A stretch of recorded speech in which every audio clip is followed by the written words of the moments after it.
لو وصلت لمرحله انك بتقضي طول وقتك في الشغل تشتغل على برامج معينه، سواء كانت اي دي اي مثلا معينه لو انت سوفت وير ديفلوبر، او اي برنامج تاني، وعمال تتشيك الانبوكس وثريد الايميلات تشوف مين اللي اذكالك، تتفرج على الخناقات ما بين الناس، مين اللي عمل لك لوب، وتعمل تشيك على التيمز، وده كل اللي انت بتعمله. انت باين ان انت مشغول، ولكن انت في حقيقه الامر ما بتعملش اي حاجه. يبقى الفيديو ده اكيد ليك. في مرحله معينه كنت فاكر اني كسلان مش عايز اشتغل، وكنت بخلص شغل بجبر نفسي على ان انا اروح الجيم. بعد ما اخلص الجيم كنت بجبر نفسي على ان انا اذاكر حاجه جديده لمده ساعتين، بس في الحقيقه انا ما كنتش مهتم بالحاجه دي. انا كنت في مرحله كده بيسموها ديجيتال دولدرم. ايه هي الدولدرم؟ عموما الدولدرم هي منطقه كده جنب الخط الاستوائي. المنطقه دي ما فيهاش رياح تقريبا، والسفن اللي بتدخل المنطقه دي ما بتعرفش تتحرك لان ما فيش رياح. فعموما بيطلقوا اللقب ده على اي حد بيوصل لمرحله الاحتراق الذهني او البرن اوت، ما بيبقاش عنده اي طاقه ولا عنده اي شغف ان هو يشتغل على اي حاجه في حياته. فكنت وصلت للنقطه دي. لوقت طويل كنت بحس ان انا كسلان حتى بعد ساعات نوم طويله، والمفروض ان انا مرتاح، ولكن ما كانش عندي اي حماس ان انا اشتغل او اذاكر. فالمشكله ما كانتش في قله الراحه لان انا كنت مرتاح، المشكله كانت في قله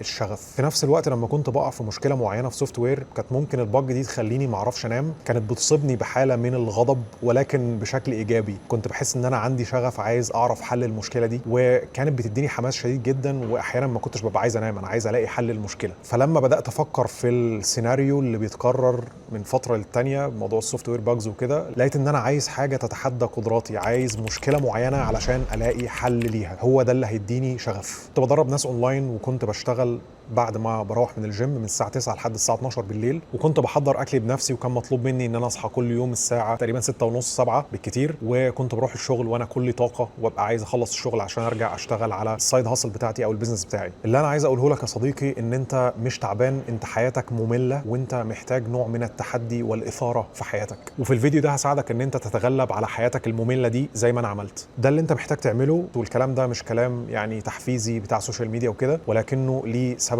علمي وراه. عشان تلاقي حماس او تحدي في حياتك انت محتاج تلاقي مشكله. المشكله دي هتصيبك بنوع من الاكسايتمنتس او نوع من الاثاره. تحديدك لمشكله معينه وتحديدك لهدف معين ان انت تتغلب على المشكله دي هتخلي الدوبامين يرتفع في جسمك بنسبه تتماشى مع قدر المشكله او الهدف اللي انت عايز توصل له. ده بالضروره هيزود طاقتك، هيزود تركيزك، وهيبقى عندك قدره شديده على ان انت تشتغل على حل المشكله دي. المرحله دي بتوصل لها ازاي؟ بتوصل لها في حاله وجود مشكله معينه بتحاول ان انت تتغلب عليها. المشكله دي ما تكونش صعب عليك قوي، يكون منطقي ان انت هتحلها، منطقي ان انت هتوصل للحل، وفي نفس الوقت يكون في فيدباك على الشغل بتاعك، في حد بيصلح لك اخطائك. فلما بتغلط في حد بيقول لك لا اللي انت عملته ده غلط، فعدل على مسارك، فبتعدل على مسارك، بعد كده بتحل اول مشكله، المشكله الثانيه، بعد كده بتحل مشكله صغيره. حلك للمشكله الصغيره دي بيديلك شغف ودافع ان انت تفضل مكمل. في الحاله دي بتوصل لمرحله الفلو، والمرحله دي بتسبب لك سعاده مش طبيعيه. لما بتدخل في المرحله دي تركيزك بيزيد جدا، بتبقى بتركز وكأن حياتك متوقفه على حلك للمشكله دي. بتوصل لمرحله ان انت بتبقى نفسيا احسن لما بتشتغل على الهدف ده. وده السبب اللي بيخلي ناس مثلا لاعبين كمال اجسام بيدخلوا في عجز سعرات كبير جدا، بيجوعوا نفسهم، او بيروحوا مثلا يتمرنوا تمرين شاق جدا بيقطعوا في الماسل تيشيوز بتاعتهم، والناس بتستغرب انت بتعمل كده في نفسك ليه؟ انت ايه اللي يخليك ان انت تعمل كده في جسدك؟ ولكن هم مش فاهمين ان الراجل ده مستمتع بالعمليه دي، مستمتع بالالم ده، لانه عارف ان هو هيشوف نتيجه. في نفس الوقت في خلال الرحله لما بتحقق نجاح والتاني بيديلك نوع من الثقه بالنفس ودافع كبير جدا انك تفضل مكمل. وده بيجي بفضل ان انت تستشير حد يكون اعلى منك خبره، ان انت تاخد فيدباك من الناس. ولكن لو قعدت فتره طويله ما بتحققش اي نجاح خالص، ففي الحاله دي هتلاقي نفسك شغفك بيقل. فعموما حاول تحتفل بالانجازات الصغيره تجاه هدفك. الحقيقه انا قريت بشكل كافي علشان اعرف المشكله اللي كانت عندي ايه، مشكله عدم وجود شغف، ومشكله ان انا عايز اروح انام، مش عايز اشتغل، مش عايز اروح الجيم. المشكله كانت في قدرتي على التنبؤ باللي هيحصل. انا كنت عارف هدخل فلوس كام بالظبط كل شهر، كنت عارف اللي هيحصل كل يوم الصبح لما اروح الشغل، هقابل مين، هتعامل مع مين، ايه اللي هيحصل السنه الجايه لو فضلت مكمل في نفس المسار. ففكره ان انا كنت متوقع كل حاجه هتحصل كانت بتصيبني بحاله من الخمول وحاله من الفتور والملل. فهي دي كانت المشكله. فانت محتاج تعرف المشكله اللي انت بتواجهها. لو انت كنت موظف غالبا بعد عدد معين من السنوات هتوصل للنقطه دي لانك متوقع كل شيء في حياتك. الناس بعد ما بتتجوز بتوصل لمرحله الملل والزهق من ازواجهم، لان مفيش جديد تقريبا، اللي بيباتوا فيه بيصبحوا فيه. ولذلك مهم دايما ان انت تسافر، مثلا تودي مراتك في مكان بعيد، او تودي جوزك مثلا يسافر في مكان بعيد، وتبعدوا عن بعض شويه تكسروا الملل، تغيروا الروتين بتاعكم بشكل يومي. الروتين والحاجات اللي معروف نتيجتها بتقتل البني ادم بالبطيء. في الاول بدات احدد مشكله بسيطه جدا. انا كان مضايقني موضوع ان انا ما عنديش 6 ابس خالص. عمري ما شفت 6 ابس في حياتي لحد سنه تقريبا 2019، رغم ان انا كنت بتمرن لفتره طويله جدا. فحطيت هدف صغير ان انا اشوف ال6 ابس. انا عايز اوصل لمرحله ان انا اشوف ال6 ابس. فكان عندي تحدي معين او عندي مشكله معينه المفروض اشتغل عليها. بدات ان انا اقرا، افهم يعني ايه كالوري ديفيسيت او عجز سعرات حراريه، افهم اكتر عن التغذيه، وبدات ان انا اطبق الحاجات اللي انا اتعلمتها. الموضوع كان غير مريح ولكن انا كنت مستمتع بيه. طلعت نفسي من منطقه الراحه وبدات استمتع بالموضوع رغم الساعات اللي كنت بشتغل فيها وانا جعان، ورغم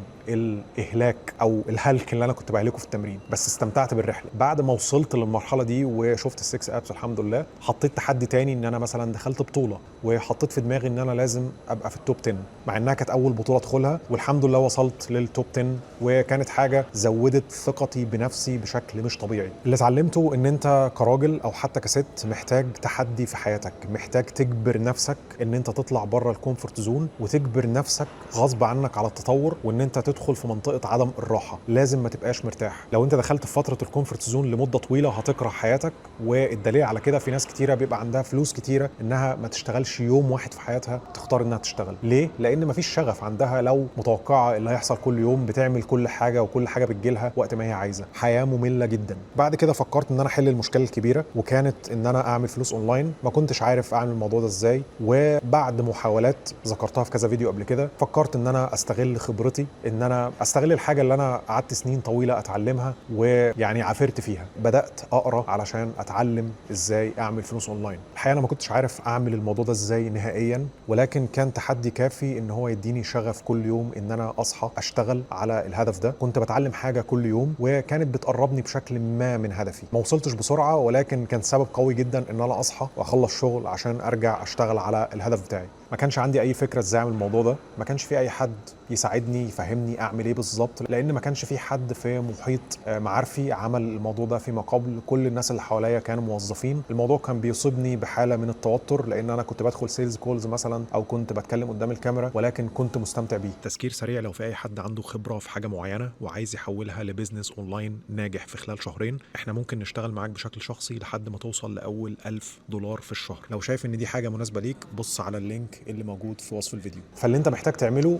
اول حاجه ان انت تحط هدف. الهدف ده هو ان انت تحل مشكله معينه مواجهاك وتعباك في حياتك. فعلى سبيل المثال في حالتي كانت ان انا ابدا بزنس اونلاين وان انا اعمل فلوس بعيدا عن مرتبي. الخطوه الثانيه انك تقسم الهدف الكبير لمجموعه اهداف صغيره. قررت ان انا اعمل بوست على انستجرام كل يوم، في نفس الوقت اعمل من 20 ل 30 شورت فيديو على انستجرام برضو في خلال اسبوعين ل3 اسابيع. وبعد ال 20 ل 30 فيديو اعلن عن ان انا بعمل خدمات استشاريه او بعمل استشاره للناس اللي عايزه تتعلم مثلا ازاي تخس، ازاي تهاجر، ازاي تعمل اي حاجه انا عملتها قبلهم. بعد ما بدات ان انا اعمل استشارات، بدات ان انا اتعلم ازاي اعمل لاندنج بيجز او اعمل صفحه تكون اتراكتيف او صفحه تجذب الناس انها تحجز معايا استشارات. في نفس الوقت لقيت نفسي بضيع وقت في ان انا ابعت للناس واقنعهم بان هم يحجزوا استشارات معايا. فبدات ان انا اتعلم اوتوميشن، ازاي اعمل كواليفاي للليدز بدون ما ابعت لهم واقعد اسالهم اسئله واضيع وقتي ووقتهم. في القناه دي هنتكلم في كل خطوه من دول بالتفصيل، ولكن انا عايز اوضح لك الفكره بشكل عام. كل خطوه من دول هتتطلب منك انك تشتغل على نفسك علشان تعرف بتتعمل ازاي. في المرحله دي انت هتبقى رميت نفسك في المجهول، والمرحله دي هتصيبك بقدر كبير من الاثاره والسعاده. هتوصل لمرحله انك مش عايز تنام، عايز تلاقي وقت اطول علشان تشتغل على هدفك. هتلاقي عذر ان انت تهرب من صحابك علشان تقعد تشتغل على الحاجه اللي انت بتحاول تعملها. الخطوه الثالثه لازم تتعلم ازاي تشتغل شغل بتركيز او ديب وورك، شغل عميق، تكون بتشتغل بجد، بتشتغل بدون اي مشتتات. وفي الحقيقه انت مش محتاج تشتغل 10 ساعات ورا بعض. اتعلمت فرنساوي وخدت دبلومه اللي هي الدلف، وانا مستواي كان مستوى ثانوي، وكنت بذاكر ساعه بس يوميا لمده سنه. فكره انك تشتغل من 10 ل 14 ساعه في اليوم علشان توصل اللي انت عايزه هي فكره غبيه. كل اللي انت محتاج تعمله انك تعرف تقعد ساعتين يوميا تركز بدون تشتيت، تعرف تتغلب على مخك انك ما تتشتتش في ظل المشتتات اللي موجوده حاليا والنوتيفيكيشنز واليوتيوب وانستجرام والكلام ده كله. الشغل العميق هي ميزه هتخليك ان انت تبان، هتخليك ان انت تتميز عن غيرك، لان كل الناس حاليا سهل تشتتها. التشتت بشكل عام هو الفقر الجديد، هو فقر العصر اللي احنا عايشينه. انت كل مره بتتشتت فيها لما تكون شغال مثلا على تاسك معينه او بتحاول تشتغل او تذاكر تبعدك عن هدفك. لازم تفكر في الموضوع ده، انت بتضيع مستقبلك كل مره بتمسك فيها الموبايل وانت شغال. الخطوه الرابعه، حط تشيك ليست، قسم الهدف الكبير لاهداف صغيره، وكل هدف من دول حط ليه تايم فريم او وقت معين لازم تخلصه فيه. لو سبت الدنيا سايحه كده وبتخلص براحتك مش هتعمل حاجه، فحاول تحط تايم فريم. الخطوه الخامسه ودي مهمه جدا، شوف حد اكثر منك خبره خليه يديلك فيدباك، سواء كان اونلاين ان انت مثلا تطلب من حد ان هو يقيم شغلك بشكل مجاني، او تطلب من حد مثلا ان هو يقيم شغلك حتى بمقابل مادي. الموضوع ده هيعود عليك بالنفع صدقني لا محاله. ما تقلقش نفسك بموضوع التكنيكاليتيز او ان انت ازاي تتعلم حاجه معينه وان انت مش عارف تتعلمها. صدقني لو انت حددت هدف بيحل مشكله تعباك في حياتك وحطيت في دماغك فعلا ان انت تحل المشكله دي، هتلاقي طريقه انك تتعلم اي شيء. مشكلتك الاساسيه هي تحديدك لحاجه تعباك وتحط هدف ان انت تحلها، بعد كده كل حاجه هتيجي. وزي ما قلت موضوع التقنيات الخاصه بالاونلاين بيزنس هنغطيها بشكل كبير في القناه بتاعتنا، لان ده هدف اصلا القناه. محتاج فقط ان انت تحدد هدفك، تكون مهووس بشكل كافي بيه، صدقني هتوصل له لو انت مهووس فعلا بشكل كافي. اشوفك في الحلقه الجايه، سلام.